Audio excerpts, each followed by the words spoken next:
আপনি কি আবেগহীন মায়াহীন এই যান্ত্রিক ঢাকা শহরে রুটিনের জালে বন্দি জেলখানার এক জীবন কাটাচ্ছেন? সারাক্ষণ শুধু রিকশার ক্রিং ক্রিং বেল, বাসের হর্ন, ফেরিওয়ালার পু পা শব্দে নিজেকে চলমান রেলগাড়ি মনে হয়?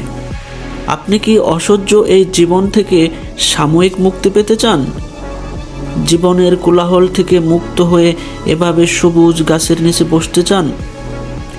সেজন্য আপনার দরকার লম্বা ছুটি। কিন্তু রুটিনের ব্র্যাকেটে বন্দি এই জীবনে চাইলেই তো লম্বা ছুটি আর পাওয়া যায় না। পাওয়া যায় সাপ্তাহিক একদিনের ছুটি। আজকে আপনাদের আমি বলবো সেই একটি দিনকে কিভাবে আপনি আপনার পরিবার কিংবা বন্ধু বান্ধব নিয়ে উপভোগ করতে পারবেন। আজ আমি বলবো জিন্দা পার্কের কথা। তো দেরি না করে চলুন চলে যাই মূল পর্বে। জিন্দা পার্ক বাংলাদেশের নারায়ণগঞ্জ জেলার রূপগঞ্জ উপজেলার দাউদপুর ইউনিয়নে অবস্থিত। রাজধানী ঢাকা থেকে ৩৭ কিলোমিটার দূরে নতুন স্যাটেলাইট শহর পূর্বাচলের উত্তর পূর্ব কোণে ঢাকা ইস্টার্ন বাইপাস সড়ক ঘেঁষে এই পার্কটি অবস্থিত।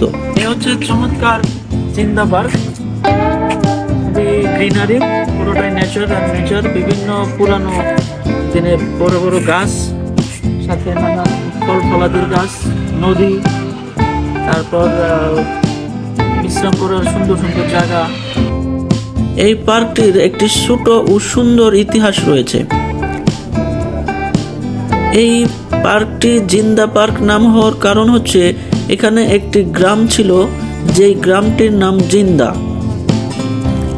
সেই গ্রামেরই কিছু নওজোয়ান 1980 সালে একটি সমিতি তৈরি করেন। সমিতিটির নাম দেন অগ্রপথিক পল্লী সমিতি। এই সমিতির উদ্যোগেই 1981 সালে এই পার্কটি গঠন করা হয়। পার্কটির আয়তন 100 বিঘা। শুরুতে এর নাম ছিল শান্তি কানন, পরে এর নামকরণ করা হয় জিন্দা পার্ক। শুরুতে একটি বিদ্যালয়, একটি অফিস স্থাপনের মাধ্যমে কাজ শুরু হয়। পর্যায়ক্রমে লাইব্রেরি, স্বাস্থ্য কেন্দ্র, মসজিদ ইত্যাদি গড়ে ওঠে।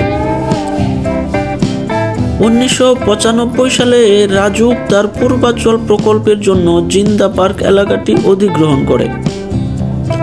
তারপর বেশ কয়েকবার রাজউক ও গ্রামবাসীর মধ্যে দখল চেষ্টা ও প্রতিরোধেরও ঘটনা ঘটে।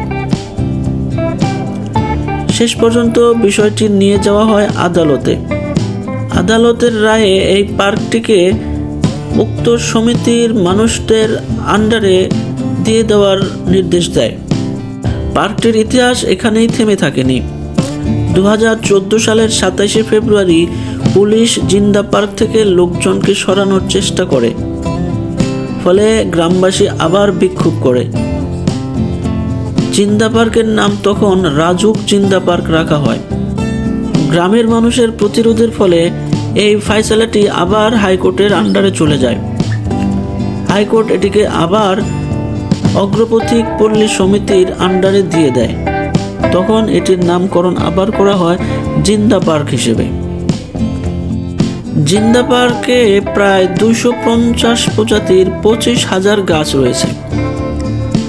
রয়েছে 5টি জলধারা, আছে বৃক্ষঘর, টিলা, ফুলের বাগান এবং হ্রদের উপর ব্রিজ। এছাড়া রয়েছে স্কুল, মসজিদ, পাঠাগার, কটেজ, অফিস সহ বেশ কয়েকটি দৃষ্টিনন্দন স্থাপনা। সবুজ গাছপালায় ঘেরা এই বনায়নের ভিতরে ঢুকলেই কিছু দূরে দূরে দেখতে পাবেন অসংখ্য মানুষ গোল ধরে বসে গল্প করছে, কেউ গান গাচ্ছে, কেউ লুডো খেলছে, অথবা কাউকে দেখবেন গ্রুপ নিয়ে ব্যাডমিন্টন খেলছে। এখানে আপনাকে আকর্ষিত করবে বেশ কয়েকটি লেক।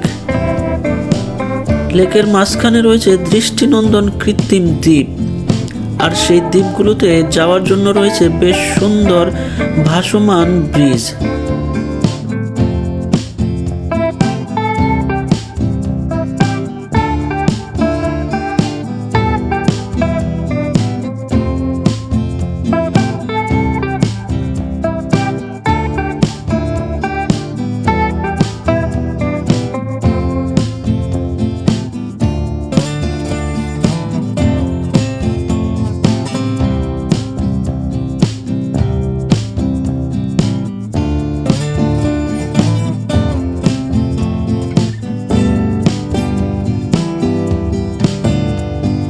এর কয়েকটি ব্রিজ আগত অতিথিদের কাছে বেশ জনপ্রিয়।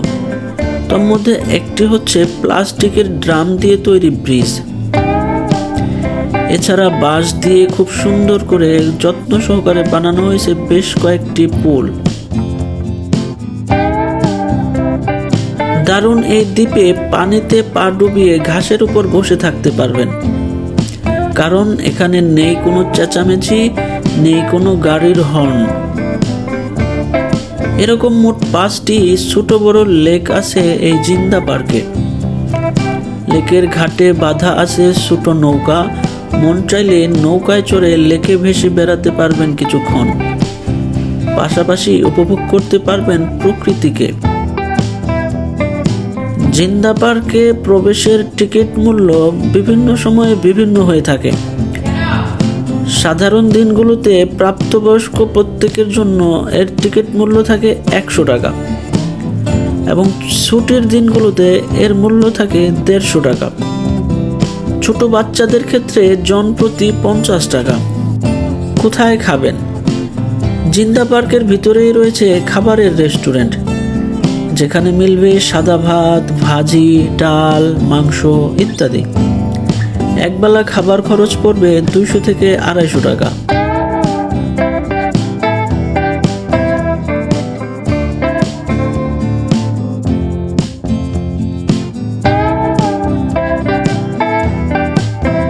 এবার আসি জিন্দা পার্কের সবচেয়ে ইউনিক অংশে, এর লাইব্রেরি। একটা 3 তলা বিশিষ্ট গোলাকার অত্যন্ত সুন্দর আর্কিটেকচারের লাইব্রেরি। ভিতরে রয়েছে অসংখ্য বই, শান্ত পরিবেশ আর প্রকৃতির আলো। আর সবচেয়ে দারুণ ব্যাপার হচ্ছে এই লাইব্রেরির উপরে রয়েছে একটা সুন্দর রুফটপ। সেখানে হাঁটাহাঁটি করা যায় আর উপরে দাঁড়িয়ে পুরো পার্কটাকে এক নজরে দেখা যায়।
এই হচ্ছে সেই বিখ্যাত একটি লাইব্রেরি। লাইব্রেরিটি খুবই চমৎকার, 4 তলা বিশিষ্ট। এখানে নানান ধরনের বই, এগুলো কিন্তু বসার ব্রেঞ্চ নয়, এগুলো সবই হচ্ছে বই। এগুলো সবই বই, চারিদিকে যা যা আছে সবগুলোই বই। এই চমৎকার লাইব্রেরিটির একটি প্রবেশ মূল্য রয়েছে। প্রবেশ মূল্য হচ্ছে 20 টাকা।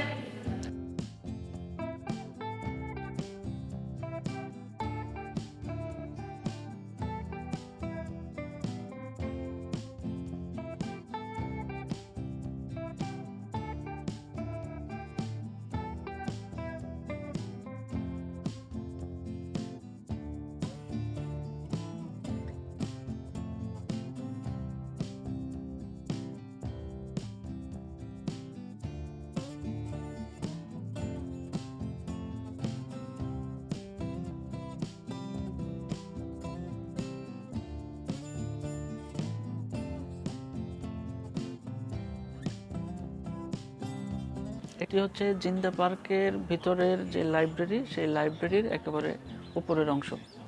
এখান থেকে খুব সুন্দরভাবে আশেপাশটা খুব ভালো করে দেখা যায়। ছবি তোলার জন্য কিংবা রিফ্রেশমেন্টের জন্য খুবই চমৎকার একটি জায়গা। এখানে দেখেন বড় বড় গাছ, বিভিন্ন প্রজাতির ভ্যারাইটি গাছ, ফলমূলের গাছ, ফুলের গাছ এর বাইরে আছে নদী বা পুকুরের মতো, এগুলো খুব সুন্দর করে সংরক্ষণ করা হয়েছে।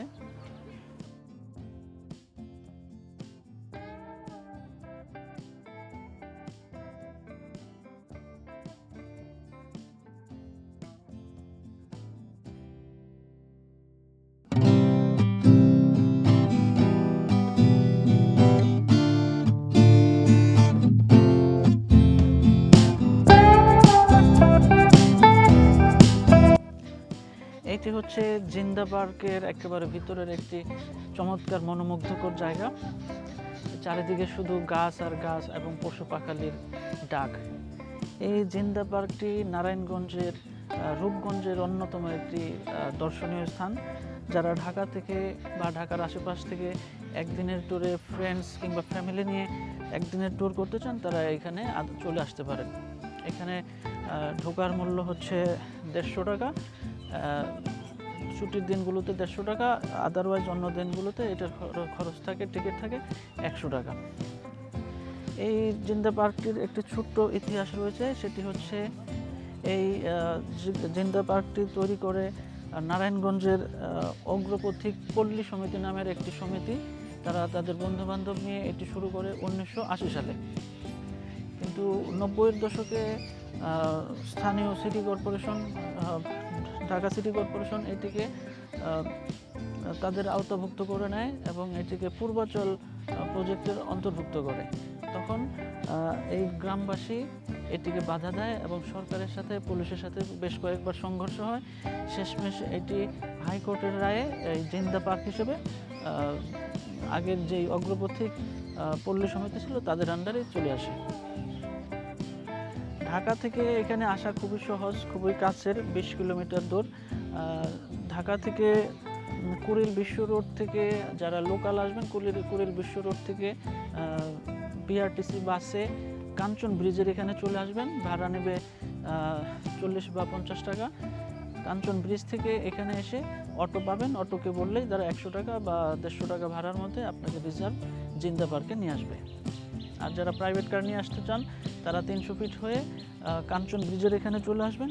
এখানে আসার পর বামের দিকে একটি রাস্তা আছে, সেই রাস্তা দিয়ে চলে আসলে আপনার 20 মিনিট পরে আপনি পেয়ে যাবেন এই সুন্দর জিন্দা পার্ক।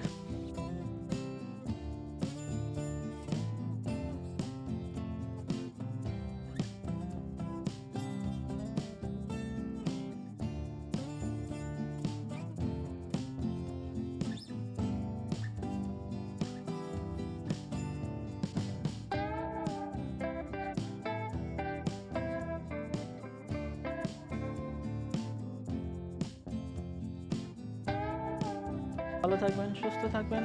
দেখা হবে পরবর্তী ভিডিওতে নতুন কোনো টপিকে। ধন্যবাদ।